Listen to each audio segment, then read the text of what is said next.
गज़लकार रामस्वरूप मुंद्रा जी अब हमारे सामने एक ख़ास गज़ल पेश कर रहे हैं जी। सारा खेल नज़र का है, किसने कहा उम्र का है। वाह। सारा खेल नज़र का है, किसने कहा उम्र का है। इस धरती का सारा कुनबा, इस धरती का सारा कुनबा एक नारी एक नर का है। हम्म। इस धरती का सारा कुनबा एक नारी एक नर का है। ये भी अपना वो भी अपना, ये भी अपना वो भी अपना, प्रश्न कहाँ फिर डर का है। ये भी अपना वो भी अपना, प्रश्न कहाँ फिर डर का है। मजहब में मत उलझो यारों,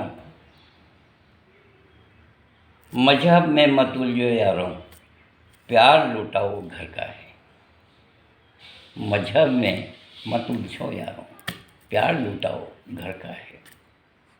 अगला शेर है, जानबूझकर की नादानी, दंड उन्हीं के सर का है। जानबूझकर की नादानी, दंड उन्हीं के सर का है। मिट्टी पानी हवा अगन, मिट्टी पानी हवा अगन, नब तो सब परवर का है। अगला अंतिम शेर है, हमराही मन का मिल जाए, हमराही मन का मिल जाए, आता मजा सफ़र का है। क्या बात है, ज़िंदगी का सफ़र। हम्म, समाज बदल रहा है, आप ही देख रहे हैं कि तकनीकी बहुत हावी है। ऐसे में साहित्यकार की स्थिति क्या रह जाती है, आप क्या कहना चाहेंगे इस बारे में? जो लोग नए साहित्यकार हैं हम्म। वो तो इस तकनीकी में ही लगभग उनकी आँख खुली है। और जो बुज़ुर्ग साहित्यकार हैं वो इस तकनीकी में पूरी तरह से रम नहीं पाए। बेशक, ये तो सही है। ये हाँ ये भी है, लेकिन यूँ कहते हैं टीवी आने के बाद टीवी पर कई तरह के चैनल और लंबे लंबे सीरियल चलते हैं। युवा पीढ़ी और लगभग अधेड़ पीढ़ी भी उसी तरफ है। ऐसे में आपकी गज़लें कितने पाठक समेट पाती है, जोड़ पाती है, आपको क्या लगता है? पुस्तकों का जो अध्ययन का जो प्रश्न है ना, जब से ये टेक्नोलॉजी आई है तब से कम हुआ है।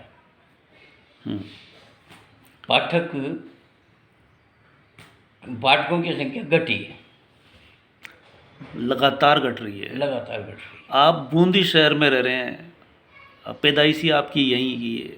है। और जब आपने शुरुआत में यहाँ शहर में साहित्यिक वातावरण भी देखा होगा, तब में और अब में क्या फ़र्क महसूस करते हैं? उस समय हम्म। जितने भी साहित्यकार बूंदी में थे, नाम बताऊं उनमें से कुछ के, बिहारीलाल जी गुप्ता, नाथूलाल जी वकील, शंभू विभाकर जिसकी मृत्यु हो चुकी पहले, काफ़ी समय पहले, बहुत अच्छे गीतकार थे, और मदन मदीर, घनश्याम लाडला, क्रांतिकारी विचारों के, हाँ, लाल सलाम। विचारों के व्यक्ति थे। उनका लेखन भी ऐसा ही है। ये लोग जब हिंदी साहित्य समिति इनसे पूर्व नित्यानंद जी के समय से प्रारंभ हो गई थी, और हम तो उस समय बिल्कुल नए थे। तो लेकिन जब उस वातावरण को आज की इसमें तुलना में देखते हैं ना, नियमित हर शनिवार की शाम को गोष्ठी होती थी। निसार अहमद जी वकील या तो उनके कार्यालय में या नाथूलाल जी के कार्यालय में हर शनिवार को फिक्स था गोष्ठी का। इक्की दुक्की गोष्ठी बिहारीलाल जी के कार्यालय में भी हुई। और जो बड़े आयोजन थे, बड़े आयोजन भी हुए जब यहाँ पर महाकवि सूर्यमल मिश्रण की, वो इंटेक द्वारा जो किया गया, हाँ नहीं इंटेक्स नहीं, राजकुमार दादीश और इन्होंने ये किया लोग था। नहीं थे। इसके ये पहले लोग- की बता रहे हैं। हाँ, ये लोग तो बाद में इंटेक्स से बाद में जुड़े हैं। उस टाइम तो पंडित ब्रजसुंदर शर्मा थे मिनिस्टर, और उन्हीं के प्रयास से ये महाकवि सूर्यमल मिश्रण पर एक विशाल कवि सम्मेलन पूरे हिंदुस्तान के लोग आए थे। महाकवि दिनकर हम्म, और कोटा के भी कई कवि, और उसमें ओंकारनाथ चतुर्वेदी जो यहाँ लेक्चरर थे। ओंकारनाथ चतुर्वेदी आए, उसकी बात कह रहे हैं। हाँ, हाँ। बिल्कुल, मैंने भी सुना है। हाँ, वो सचिव थे उस समय। बिल्कुल। तो- इसके बाद ये पिछले 7-8 साल से जो साहित्यिक माहौल रहा है, इसके बारे में क्या कहेंगे? इससे पता चल जाएगा कि पहले तो शनिवार को हुआ करती थी, हर शनिवार। अब इधर 7-8 साल से आपको क्या लग रहा है, कौन कौन सक्रिय थे? सन 12 से गति खत्म हो गई थी। पूरनचंद जी सुल्लाया हिंदी साहित्य समिति के कोषाध्यक्ष थे। उसके बाद में वो लेखक नहीं थे, लेकिन सामाजिक सेवा देते थे। अब वो नहीं रहे, उससे बीच बीच में भी कहा, लेकिन मेरा तो नौकरी में बाहर रहा ना, तो मैं भी संभव नहीं था कि उनके आग्रह को मानता। नहीं, इधर 7-8 साल में और उसके शहर बाद में सन 12 से तो अपन ने हिंदी साहित्य समिति को फिर पुनर्जीवित किया। लगातार हर महीने की गोष्ठियाँ कराने की कोशिश की, करी भी। लेकिन मैंने ये माना कि इस सन 12 से लेकर आज तक इस 10 साल के पीरियड में 2-1 कवि नए उभर पाए, जिन अच्छा लिखने लगे वो। बाकी जो पुराने थे वो कविता पढ़ कर के अपनी जाने के मूड में रहे कि दूसरे सुने या नहीं सुने, जबकि वो पुराने समय में उन गोष्ठियों में जो जाते थे पूरी गोष्ठी को अटेंड करते जमे रहते थे जमे रहते अंत तक। अंत अब ऐसा नहीं होता। ऐसा नहीं होता। एक ग्रुप और है, अखिल भारतीय साहित्य परिषद, उसके बारे में बताइए। अखिल भारतीय साहित्य परिषद का भी यहाँ तो गणेश लाल गौतम ने जिस तरह से चलाया, उन्होंने भी चलाया। गणेश लाल जी गौतम ने भी हिंदी अखिल भारतीय साहित्य समिति को चलाया। लेकिन उनके जाने के बाद तो वो खत्म हो वो गई। गोष्ठी खत्म हो गई है। कोरोना के लेकर के उसके बाद से दोनों ही कार्यक्रम, दोनों ही। हाँ, अच्छा, तीसरा भी कोई है कि यहाँ जो इस तरह की गतिविधियाँ, साहित्यिक गतिविधियाँ करता है? तीसरा साहित्यिक ग्रुप तो नहीं है प्रेजेंट में। छुटपुट रूप से जो सक्रिय है वो कौन कौन है, किन किन का नाम लेंगे? सक्रिय रूप से लेखन में वर्तमान में एक तो मुकेश शर्मा हैं इंदरगढ़, नए में नेमीचंद मावरी है नए में, जो बूंदी तालेड़ा का है,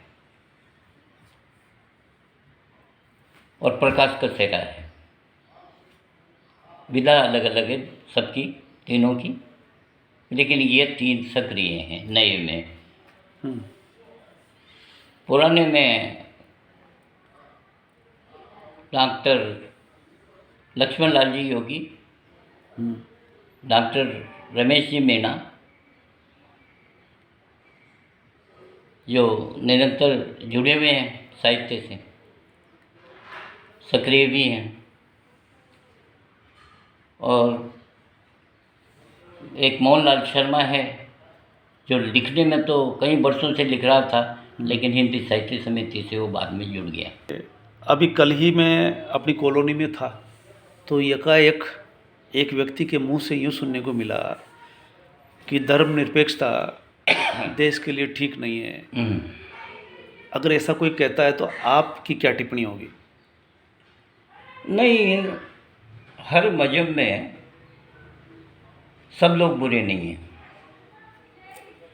कुछ लोग ऐसे उपद्रवी विचारों के हैं जिनके कारण हम्म, वैमनस्य पैदा होता है समाज में।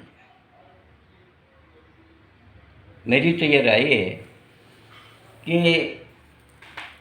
इतना कठोरतम किसी भी मजहब को कदम नहीं उठाना चाहिए, बल्कि उनको उन वैमनस्य फैलाने वालों का विरोध करना चाहिए। कट्टरता ठीक नहीं है। बिल्कुल ठीक नहीं है। और चूंकि भारत में सर्वधर्म समभाव वाली भावना से काम करता है, लोकतंत्र यहाँ फल फूल रहा है, तो ऐसे में धर्मनिरपेक्ष ही रहना चाहिए देश को। हाँ बिल्कुल, यहाँ किसी का कोई धर्म ही नहीं है। राजनीतिक स्तर पे कोई धर्म ही नहीं है किसी का, वेरी गुड, व्यक्तिगत धर्म है। बहुत बढ़िया है। तो ये आज का कार्यक्रम में आपको धन्यवाद देते हैं। एक कवि से आप सब मिल रहे हैं इस छोटे से प्रयास से। धन्यवाद।